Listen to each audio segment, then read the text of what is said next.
నిరీక్షణ సమయం నీ హృదిలో క్రీస్తు ప్రేమ స్వరం. నిరీక్షణ సమయం ఇది సమాధాన సమయం. నిరీక్షణ సమయం నీ హృదిలో క్రీస్తు ప్రేమ స్వరం. నిరీక్షణ సమయం ఇది సమాధాన సమయం. Praise the Lord. నిరీక్షణ సమయం ఆధ్యాత్మిక కార్యక్రమానికి మరొకసారి మిమ్మల్ని అందరినీ ప్రేమతో ఆహ్వానిస్తున్నాను. దేవుని కృపలో మీరందరూ కూడా దైవశీర్వాదాలు పొందుకొని ఆధ్యాత్మికంగా అభివృద్ధి చెందాలి. ఎవరైనా మొట్టమొదటిసారిగా ఈ కార్యక్రమాన్ని వీక్షిస్తున్నట్లయితే మీరు కూడా ప్రభువైన యేసుక్రీస్తునందు విశ్వాసం ఉంచాలని, యేసుక్రీస్తు మార్గంలో మీరు నడవటం ద్వారా దేవుని యొక్కమైనటువంటి దివ్య వాక్యమును మీరు వినటం ద్వారా మీ ఆధ్యాత్మిక జీవితం, మీ కుటుంబ జీవితం, మీరు ఈ లోకంలో జీవించేటువంటి జీవితం ఆశీర్వాదకరంగా ఉండాలని మనస్ఫూర్తిగా కోరుకుంటూ ఈ కార్యక్రమానికి మిమ్మల్ని ప్రేమతో ఆహ్వానిస్తూ ఉన్నాను. మానవుడు చేసేటువంటి తప్పులకి ప్రతి ఒక్కరు కూడా ఎవరినో ఒకరిని నిందించడానికి వారు ఎప్పుడు కూడా సిద్ధంగా ఉంటారు. నైతికంగా మనిషి యొక్క స్వభావం ఇదే అని మనం ఇట్లే గమనించవచ్చు. అయితే దీన్ని వెనుకున్నటువంటి ఒక గొప్ప థియలాజికల్ ఆస్పెక్ట్ ఏంటంటే, మనిషి పతనమైనటువంటి స్థితిలో ఈ లోకంలో జీవిస్తూ ఉన్నాడు. అదే బైబిల్ గ్రంథం ఆరంభంలో మనం చూస్తాం. కాబట్టి బ్లేమింగ్ ఈచ్ అదర్ అనేటువంటిది అది ఈ రోజున వచ్చినటువంటి సమస్య కాదు. ఆది నుంచి మనిషిని దేవుడు సృష్టించినప్పుడు, దేవుని మార్గంలో నుంచి మనిషి ప్రక్కకు వెళ్ళినప్పటి నుంచి కూడాను ఇదే పరిస్థితి ఈ రోజున మనం చూస్తాం. వారు చేసిన తప్పులకి ఇతరులను నిందించటం, వారు అనుభవిస్తున్నటువంటి శిక్షకు లేదా బాధకు, కష్టాలకి దేవుణ్ణో మనుషులనో ఎవరినో ఒకరిని నిందించడం ఈనాడు అది పరిపాటిగా మారింది. కానీ బైబిల్ గ్రంథం మనకి దీనికి అద్భుతమైనటువంటి పరిష్కారాన్ని తెలియచేస్తూ ఉంది. ఆ పరిష్కారం ఏంటో ఒకసారి బైబిల్లో నుంచి మనం చూద్దాం. 1 యోహాను 1వ అధ్యాయము 9వ వచనం. మన పాపములను మనం ఒప్పుకొని ఎడల ఆయన నమ్మదగిన వాడు, నీతిమంతుడు గనుక ఆయన మన పాపములను క్షమించి సమస్త దుర్నీతి నుండి మనలను పవిత్రులుగా చేయను. మన పాపములను మనం ఒప్పుకోవాలి అని బైబిల్ గ్రంథం సెలవిస్తూ ఉంది. సో ఒక వ్యక్తి ఒక తప్పు చేసినప్పుడు లేదా తన యొక్క మనస్సాక్షి బాధించే పని చేసినప్పుడు ఆ నిందను తానే తీసుకోవాలి అని బైబిల్ చాలా స్పష్టంగా చెబుతుంది. బైబిల్ అనగా దేవుని యొక్క వాక్యం. దేవుని యొక్క వాక్యం మనల్ని సరైనటువంటి మార్గంలో నడిపిస్తుంది.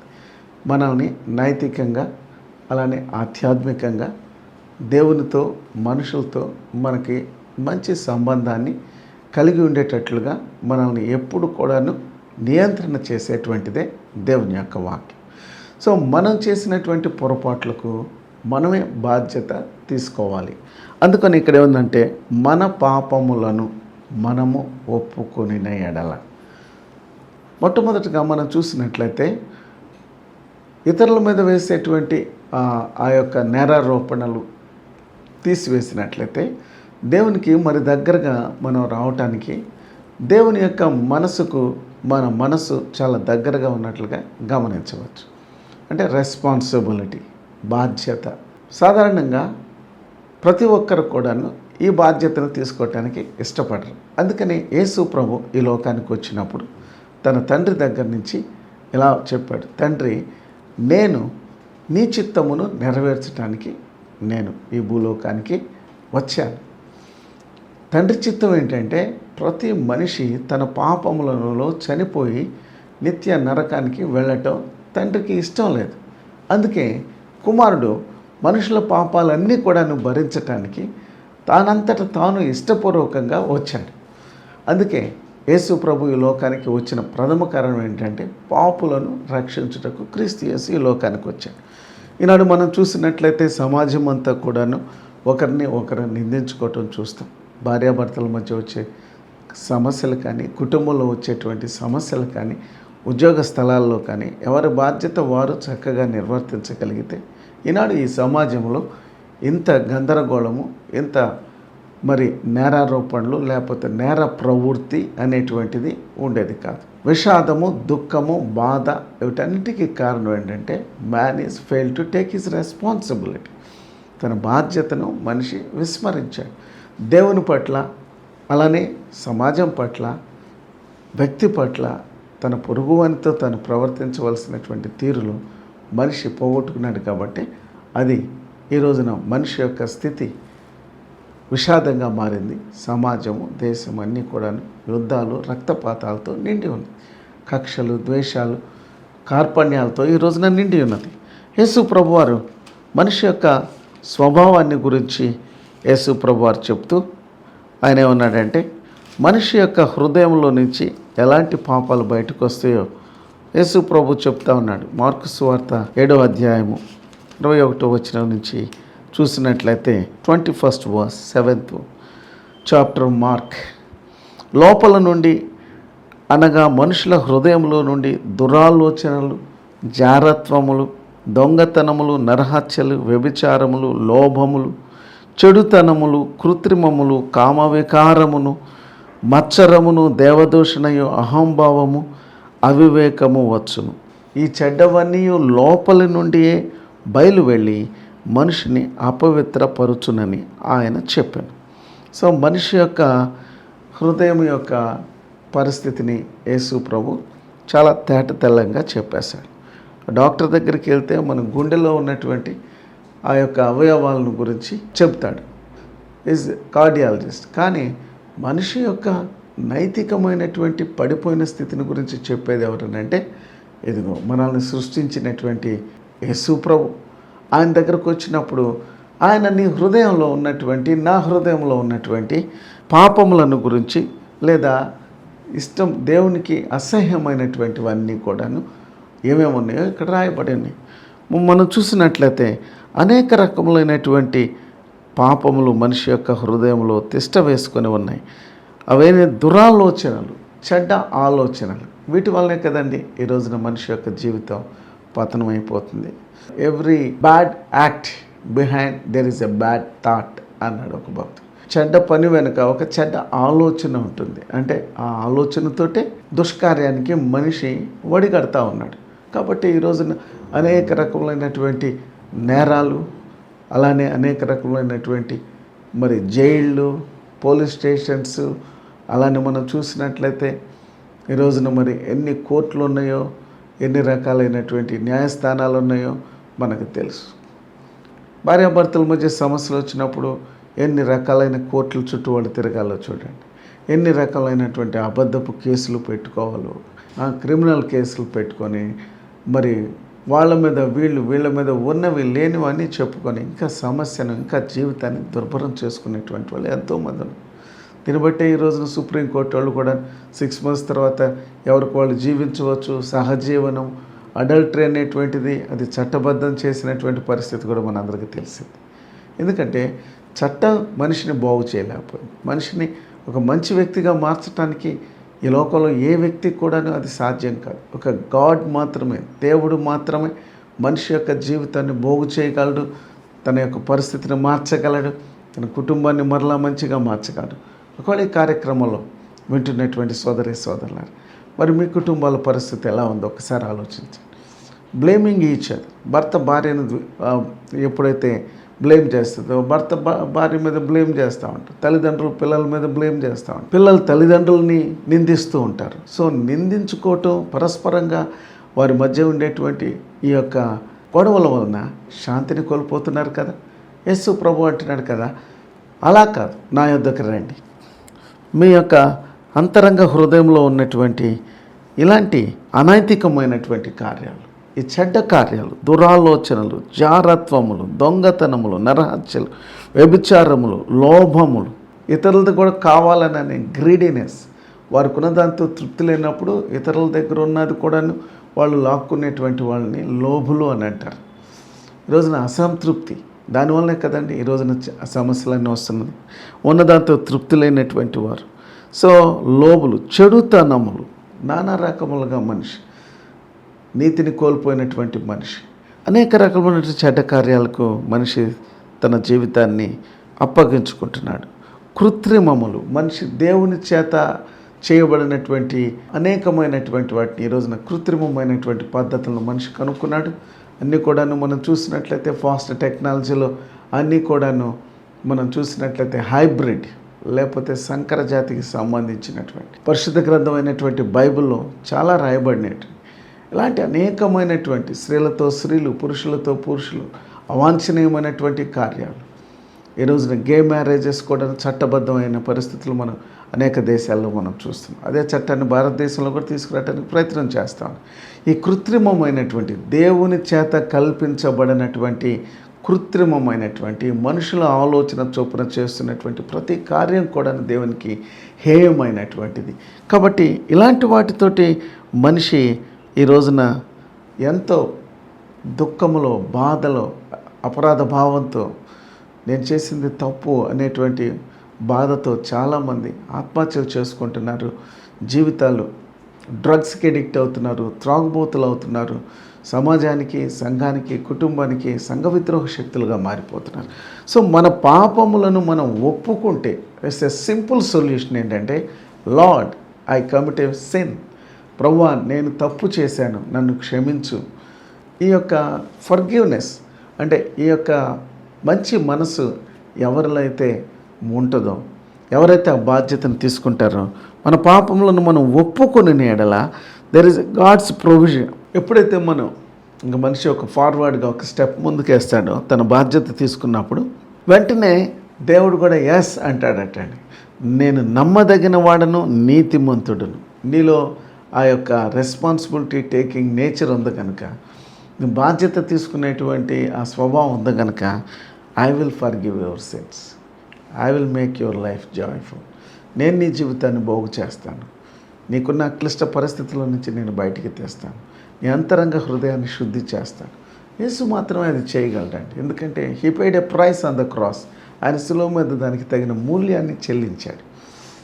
కాబట్టి నమ్మదగినటువంటి దేవుడు, నీతిమంతుడు కనుక ఆయన మన పాపములను క్షమిస్తాడు, సమస్త దుర్నీతి నుంచి మనలను పవిత్రులుగా చేయను. ఇది ఒక అద్భుతమైనటువంటి టెక్స్ట్ బైబిల్లో మనం చూస్తున్నాం. For God so loved the world and he gave his only begotten sun. దేవుడు లోకమును ఎంతో ప్రేమించాడు, కాగా తన అద్వితీయ కుమారుని యందు విశ్వాసముంచు ప్రతివాడు నశింపక నిత్య జీవాన్ని పొందుతాడన్నారే. అందులో మనం చూసినట్టు ఎలా పొందుకోగలం ఆ నిత్య జీవాన్ని?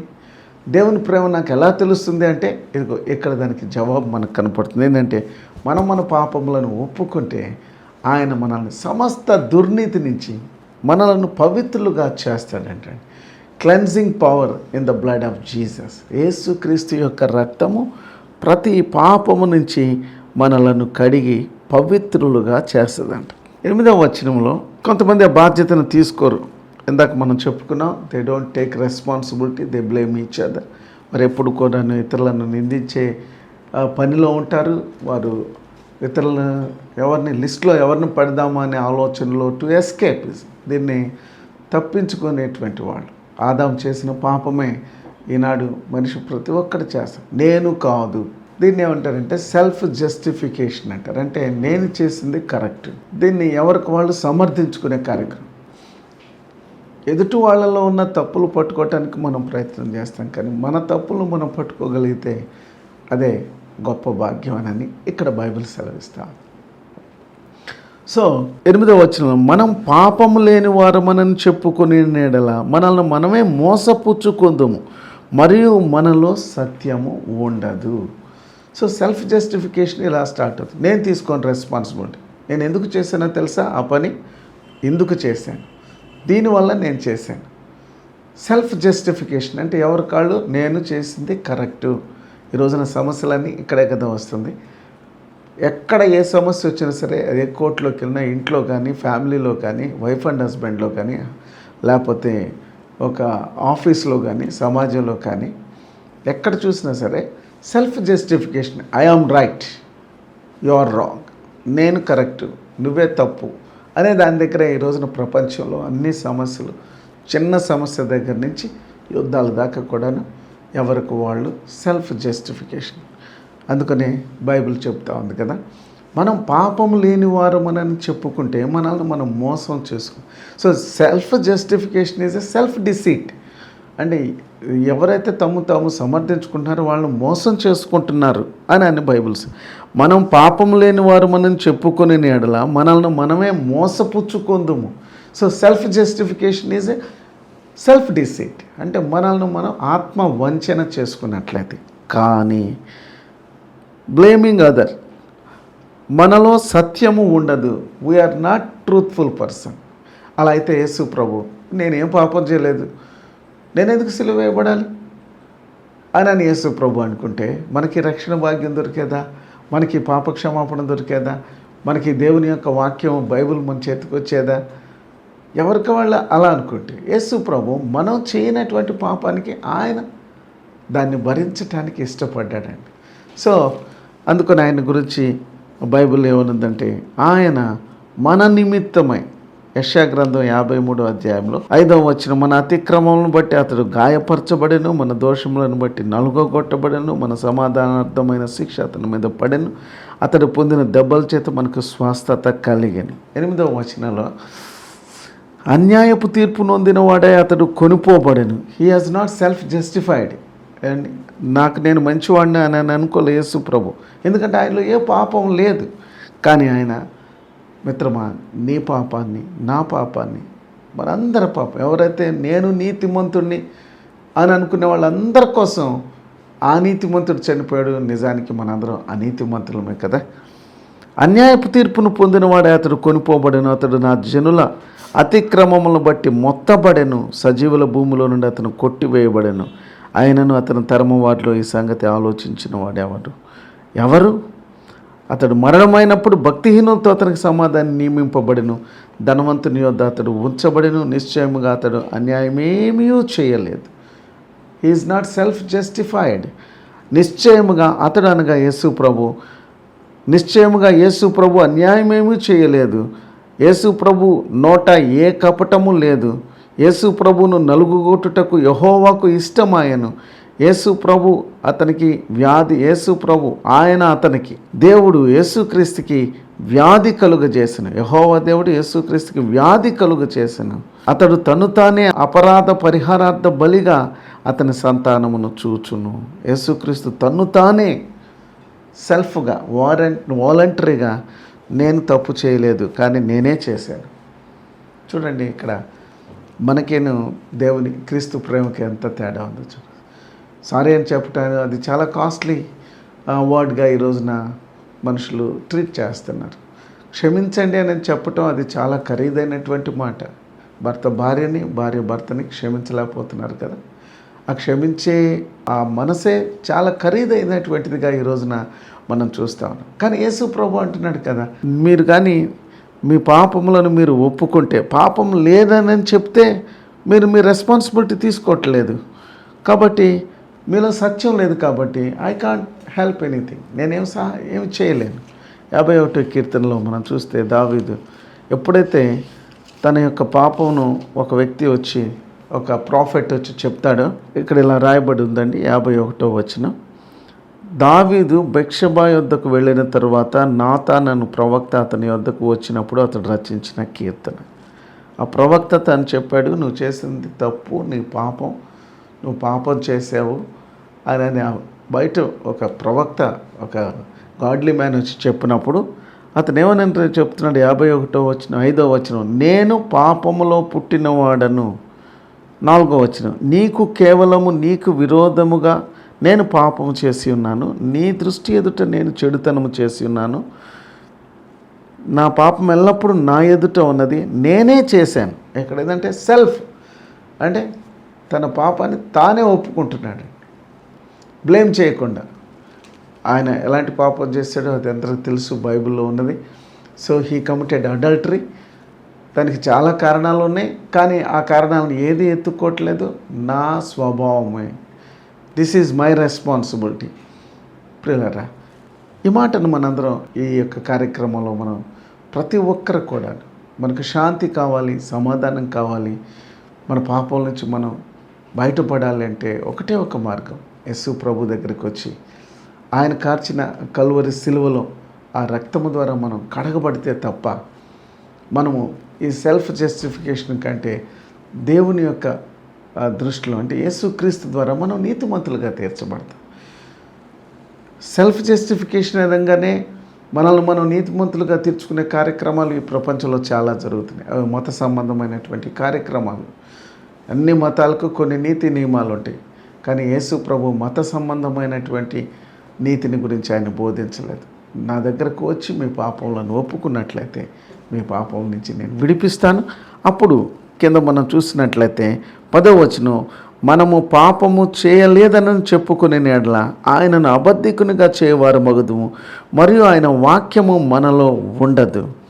So when we say that I have not committed a sin, నేను ఫలానా కారణం వల్ల ఈ తప్పు చేయాల్సి వచ్చింది కానీ లేకపోతే నా అంతటి నేను చేయను అని కానీ ఏ వ్యక్తి అయినా సరే ఇలాగా ఎదుటివారితో వాళ్ళు కానీ సెల్ఫ్ జస్టిఫికేషన్ చేసుకుంటూ ఉంటే, మేము నీతిమంతుడని చెప్పి వాదిస్తూ ఉంటే ఆయన ఏం చేయలేడటండి. ఆయన అబద్ధికులుగా చేసిన వాళ్ళు మొత్తం. అంటే ఆయన నీతి న్యాయాలకు వ్యతిరేకంగా మనం మాట్లాడుతున్నాం. అంటే డాక్టర్ దగ్గర మెడిసిన్ ఉంది, డాక్టర్ మంచి మెడిసిన్ ఇచ్చాడు రోగం పోవటానికి, కానీ అట్లా మనం వాడుకోకుండా మనం చనిపోతే దానికి బాధ్యత మనమే వహించాల్సి వస్తుంది. అలానే మన పాపములను మనం ఒప్పుకొని నీతిమంతులుగా తీర్చబడి దైవ సహవాసాన్ని కలిగి దేవుని బిడ్డలుగా ఈ లోకంలో జీవించి ఆయనతో మంచి సహవాసం కలిగి ఈ లోకంలో ఆనందించే జీవితాన్ని ఒక వ్యక్తి అనుభవించట్లేదంటే తప్పనిసరిగా అది ఆ వ్యక్తి యొక్క పొరపాటు అయి ఉంటుంది. ఆ దైవ సహవాసాన్ని చనిపోయిన తర్వాత కాదు కానీ భూలోకంలో ఉన్నప్పుడే ప్రతి మనిషికి దేవుడు అనుగ్రహించినటువంటి క్షమాభిక్ష, దాన్ని మనం పొందుకోవటానికి సహోదరి సహోదరుడు నీవు ముందుకు రావాలి. ఒకవేళ మనం అలాగ వచ్చినట్లయితే మనంతటి మనం ప్రభు దగ్గరకు వచ్చి మన బాధ్యత తీసుకున్నట్లయితే మనం చేసిన పొరపాట్లకి ఒక గొప్ప వాగ్దానం ఉంది. అది చదివి వినిపించి క్లోజ్ చేస్తాను. 7వ వచనం, అయితే ఆయన వెలుగులో ఉన్న ప్రకారము మనం వెలుగులో నడిచిన ఎడల మనము అన్యోన్య సహవాసము గలవారమై ఉందము. అప్పుడు ఆయన కుమారుడైన యేసుక్రీస్తు యొక్క రక్తము ప్రతి పాపము నుండి మనలను పవిత్రులుగా చేయును. Here is a wonderful relationship with Christ. మనం ఎప్పుడైతే బాధ్యతాయుతంగా పశ్చాత్తాపంతో మనకు ఆ సెన్స్ తోటి ప్రభు దగ్గరికి వచ్చి ఆయన కల్వరి సిలువ దగ్గరకు వచ్చి when you come to the cross of Jesus, యేసుక్రీస్తు యొక్క సిలువ దగ్గరకు మనందరం వచ్చినట్లయితే, ఆయన దగ్గరకు వచ్చి మన యొక్క హృదయాన్ని విప్పి చెప్పినట్లయితే మనం వెలుగులోనికి వచ్చేస్తామంట. మనం సత్య సంబంధులం అవుతామంట. మనం పరిశుద్ధాత్మ చేత నడిపించబడి పాపాన్ని ఒప్పుకునేవారిగా ఉన్నట్లయితే పరిశుద్ధాత్మ కార్యం మనలో జరుగుతుందన్నమాట. నీతిని గురించి, అలానే పాపమును గురించి, తీర్పును గురించి ఒప్పింపచేసే దేవుని ఆత్మకు మనం లోబడిన వారం అవుతాం. అప్పుడు మనం వెలుగులోనికి వస్తాము. We come to the light. అప్పుడు మనం అన్యోన్యమైనటువంటి సహవాసము కలిగిన వారంగా ఉంటాం. తండ్రితో కుమారుడితో మనం ఒక మంచి రిలేషన్ కలిగి ఉంటాం. దీన్నే దైవ సహవాసము అని బైబిల్ సెలవిస్తూ ఉంది. ఎందుకంటే దేవుడు వెలుగై ఉన్నాడు, ఆయనలో చీకటి ఎంత మాత్రము లేదు. కాబట్టి మన సహవాసం ఎవరితో ఉంటుందో ఇక్కడే వ్రాయబడి ఉంది మొదటి వచనంలో. మన సహవాసం అయితే తండ్రితో కూడాను ఆయన కుమారుడైన యేసుక్రీస్తుతో కూడాను ఉన్నది. Right relationship. తండ్రితోను కుమారుడైన యేసుక్రీస్తుతో నీవు నేను ఈ సంబంధాన్ని కలిగి దైవ సహవాసం కలిగి ఈ లోకంలో జీవించవచ్చు. ఎప్పుడు మన పాపములను ఒప్పుకునే విషయంలో బాధ్యత తీసుకున్నట్లయితే దేవుడు ఎంత గొప్ప విడుదల, ఎంత గొప్ప భాగ్యాన్ని ఇస్తాడు. ఈ భాగ్యం మీరు పొందుకోవాలనుకుంటున్నారా? అలా అయితే ఆలస్యం ఎందుకు? ఇప్పుడే మీరున్న స్థలాల్లో కళ్ళు మూసుకొని హృదయమంతటితో విరిగి నలిగిన హృదయంతో, ప్రభువా నా జీవితం దుఃఖంగా ఉండటానికి కారణం నేను చేసినటువంటి పొరపాట్లను నేను బాధ్యత తీసుకోకపోవటం వల్ల నన్ను క్షమించండి. మీరు నన్ను క్షమించటానికి మీరు ఇష్టపడుతున్నారు, సహాయం చేయమని ప్రార్థన చేయండి. ప్రార్థన. ప్రేమ స్వరూపమైన తండ్రి, నిజముగా ఈనాడు ఎన్నో కుటుంబాలు శాంతి లేని స్థితిలో ఒకరినొకరు నిందించుకుంటూ నేనే మంచి, నేను చేసింది కరెక్టు, నేను మాట్లాడింది కరెక్టు అని ఎవరికి వాళ్ళు సెల్ఫ్ జస్టిఫై చేసుకోవటం వలన, వారంతటా వారిని సమర్థించుకోవటం వలన ఈ రోజున అనేక కుటుంబాలు విచ్ఛిన్నమైపోతున్నాయి, కుటుంబాలు విడిపోతున్నాయి, స్నేహాలు విడిపోతున్నాయి. ప్రభువా తండ్రి, అసమాధానము, దుఃఖము చోటు చేసుకుంది. అయితే నీతో మా సహవాసాన్ని, అలానే మా పొరుగు వారితో నీ సహవాసాన్ని ఇవ్వటానికి మా పాపంలో అడ్డుగా వస్తున్నాయని మీరు నీ వాక్యంలో స్పష్టంగా సెలవిచ్చారు. నీతో మేము సరి చేసుకుంటే మా ప్రక్కన వాళ్ళతో కూడా మేము సరి చేసుకొని ఒక మంచి దైవిక జీవితాన్ని మేము ఈ లోకంలో జీవించవచ్చు. శాంతి, సమాధాన, సంతోషాలు ఈ కార్యక్రమాన్ని వీక్షిస్తున్నటువంటి ప్రతి కుటుంబానికి మీరు దయచేయమని యేసు నామములో స్తుతించి ప్రార్థిస్తున్నాం. Amen. Amen. Thank you. God bless you all. ఒంటరితనముతో, ఓదార్పు లేక, ప్రేమించేవారు లేక, జీవితంలో నిరాశ, నిస్పృహలో ఉన్నవారికి ఆ ప్రభు ప్రేమను రుచి చూడాలని, మీ జీవితాలను మరియు మీ కుటుంబాలను ఆనందంతో నింపుకోవాలని ఆశపడేవారికి ఇదే మా ఆహ్వానం. మన గుంటూరు పట్టణంలో నెహ్రూ నగర్ 7వ లైన్లోని house of prayer fellowship church నందు జరిగే ఆదివారం ఆరాధనకు మిమ్మల్ని ఆహ్వానించుచున్నాము. ఆదివారం ఆరాధన సమయం ఉదయం 10:30 దైవజనులు సోల్మన్ రెడ్డి గారు వాక్యమును అందించి మీ అన్ని అవసరతల కొరకు ప్రార్థిస్తారు. మా address house of prayer fellowship church, Nehru Nagar 9th line, Guntur. మా సెల్ ఫోన్ నంబర్ 9394782237 మరియు మా ఉదయకాలపు ఆరాధన ఆర్టీసీ కాలనీలోని house of prayer fellowship church నందు 8 గంటల నుండి 10 గంటల వరకు జరుగును. అడ్రస్ ఆర్టీసీ కాలనీ 1వ లైన్, గుంటూరు. మా ఫోన్ నంబర్ 9394782237. అందరూ ఆహ్వానితులే.